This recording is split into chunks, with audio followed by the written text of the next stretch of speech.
Hi, I'm Volodymyr Karputov, an MQL5 developer. I show that MQL5 is simple. Recently, the position commission property has been marked as deprecated. Let's try using PositionGetDouble. We will perform the checks in a regular script. Do not confuse a script with an expert. A script is a specialized program designed for one-time execution of a specific sequence of actions. Unlike expert advisors, scripts are launched only once, at the moment of activation. We launch the MetaEditor program. In the Navigator window, right-click on the Scripts folder and select New File. Choose the program type script. Let's name it Temp.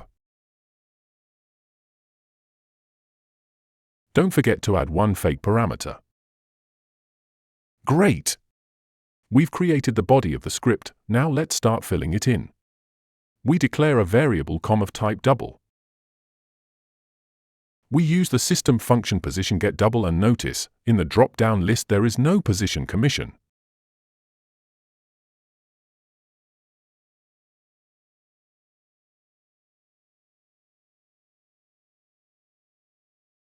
But we don't give up and try to force this property manually. And then we compile. Oops! No success. In the toolbox window, we see the warning. Position commission is deprecated. We also have the PositionInfo class and its commission method. We check that class. And again, we see the same warning. So what should we do? Don't worry. Just remember, a position is formed from individual deals. Therefore, to get the commission for a position, you need to retrieve all deals associated with that position. Sum up the commission from each deal. We return once again to our script and add a bit of realism. In the input parameters, we set the magic number. The next step is to connect two trading classes, PositionInfo and DealInfo.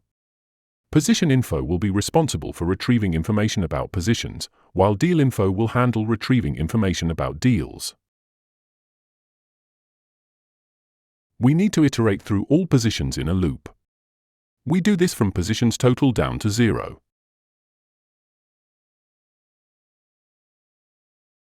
The next line, we use the SelectByIndex method from the PositionInfo class.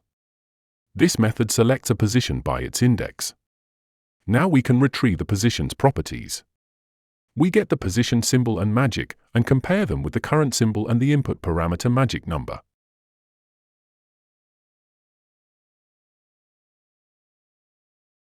Each position has its own unique identifier. We obtain it and store it in a variable.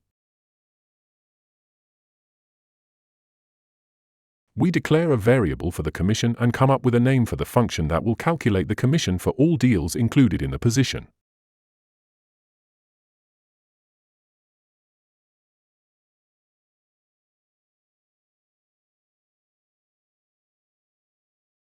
We write this function.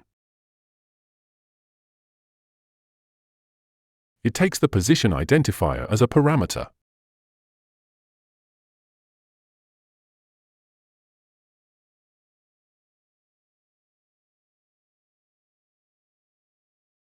We immediately extend the code by adding the function call inside our loop. We continue shaping the function. We create an internal variable for summing the commission. This variable will be returned as the function's result. Intermediate compilation shows no errors, a good sign.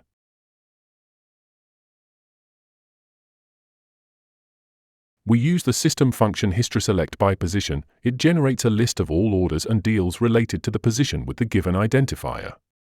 We store the total number of deals for our position in the variable total, using the system function HistoryDealsTotal. Now we can loop through all deals. To do this, we first select a deal by its ticket using HistoryDealGetTicket. Finally, we obtain the commission of the deal.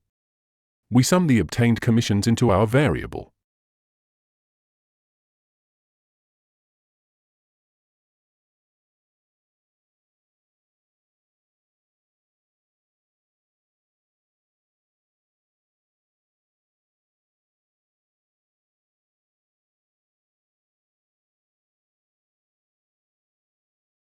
We try to compile.